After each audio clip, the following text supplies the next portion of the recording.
रहे हैं या आप अपना वेयर हाउस चला रहे हैं तो आपका खर्चा अगर 100 रुपये है तो आप कम से कम 200 रुपया तो कमाते होंगे ना, फिर ही आपका निज़ाम चलता है। लेकिन हमारे सूबे में हम 700 अरब 750 अरब रुपया खर्चा करते हैं और कमाते सिर्फ 40 अरब, यानी कि हम 720 अरब रुपया कभी फेडरल से मांगते हैं, फाक से मांगते हैं, NFC अवार्ड का मांगते हैं, कंपनियों से मांगते हैं वगैरह वगैरह। हम अपना बड़ी मुश्किल से खर्चा पूरा करते हैं। ये तो हुकूमत नहीं दे सकती, ये उनकी मजबूरी है, वाकई उसको नहीं दे सकती। अब हमने इसका क्या हल निकाला कि यार हम कैसे इस निज़ाम को ठीक करें कि हमारे पास पैसे भी नहीं है।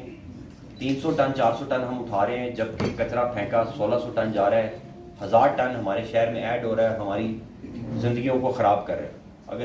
अगर ये एक सर्वे करवाऊं कि कोयटा में उम्र जो है उसकी लॉन्जेविटी या एक्सपेक्टेंसी कितनी है और खुजदार में कितनी है, तो यकीन माने कि कोयटा में अब कम हो गई होगी।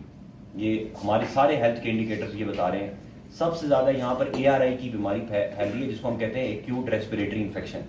अगर आप सब अपने गुर्दे या अपने फेफड़े चेक करवाएं तो यकीनन कोई ना कोई इन्फेक्शन होगी, क्योंकि इधर हवा जिसमें हम सांस ले रहे हैं, गर्द भी इधर बहुत ज़्यादा। अब इसका हमने हल क्या किया सर, ये बड़ा ज़रूरी है ताकि आपको पता चले कि हुकूमत क्या कर रही है। मैंने दिन रात काम करके पहले तो हमने कोशिश की कि हम खुद सफाई करें। हमने कभी PDMA से मशीनें मांगी, कभी किसी से मशीनें मांगी। मैं खुद नालों के अंदर गया, पश्तूनाबाद महमूदाबाद के नाले के ऊपर जो पूरा पहाड़ था वो हमने कचरे का वहाँ से उठाया।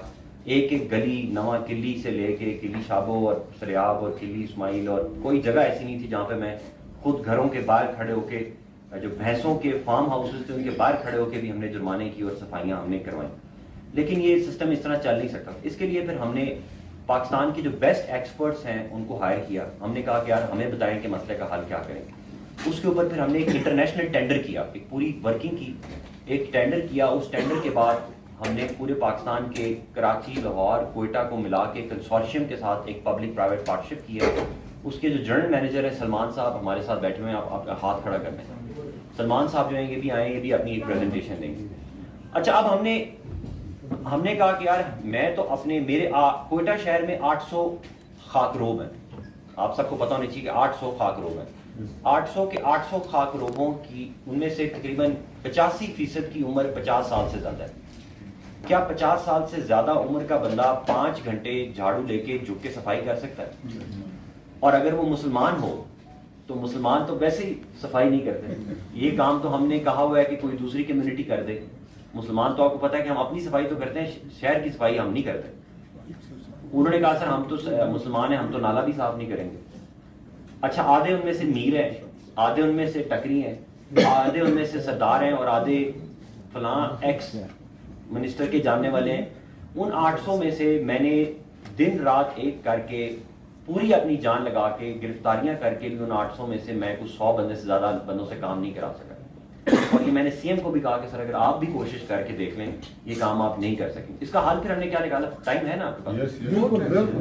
आज हमने कहा कि उसके ऊपर हमने ये हल निकाला कि सर हम प्राइवेट सेक्टर को लेके आते हैं। प्राइवेट सेक्टर की खास बात यह है कि वो किसी को भी नौकरी से निकाल सकता है, रातों रात नया बंदा रख सकता है, एफिशिएंट होता है। जैसे आप लोग माशाल्लाह हैं, आप ऐसे दिन रात अपने काम करते हैं और 24 घंटे की तरफ अपने काम करते हैं। मैं बतौर कमिश्नर भी, मेरी छोड़े हमारे सूबे के चीफ मिनिस्टर भी अगर नई भर्ती करना चाहें तो उसमें 8 महीने लगते हैं। एक नई भर्ती करने में 8 महीने का प्रोसेस है। पहले सीट बनती है, उसका बजट होता है, फिर उसका अखबार इश्तिहार आता है, फिर उस पर कोर्ट का स्टे होता है, फिर दोबारा इश्तिहार आता है। ये तो आप जानते हैं ना सर। हमने इसको प्राइवेट सेक्टर के साथ क्लब किया। प्राइवेट सेक्टर को कहा कि हम आपको अपना 90 करोड़ का देते हैं और हमारी मशीनरी तो 40 साल पुरानी है। आपके शहर की जो मशीनरी है कॉरपोरेशन की वो 40 साल पुरानी है। 40 साल पुरानी मशीनरी जो है वो पेट्रोल 10 लीटर में मुश्किल से 1 लीटर भी नहीं, 1 किलोमीटर भी नहीं चलती।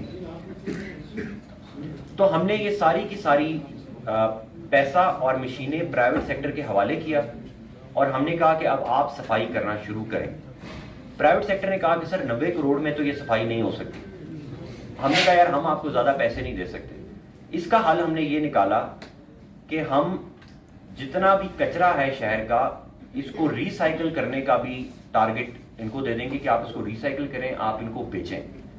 हमने इनके साथ मुआहदा कर लिया। उन्होंने कहा ठीक है सर हम ये कचरा उठाएंगे और हम रिसाइकलिंग करेंगे। लेकिन इससे भी रिसाइकलिंग से आपको पता है कि अगर आप 100 टन कचरा उठाएं तो उसमें से मुश्किल से 5 टन रिसाइकिल हो पाता है, बाकी डिब्री होता है, ऐसा कचरा होता है कि जो इस्तेमाल नहीं हो सकता। बाकी से तो आप यूरिया भी बना सकते हैं, प्लास्टिक की वो भी बना सकते हैं।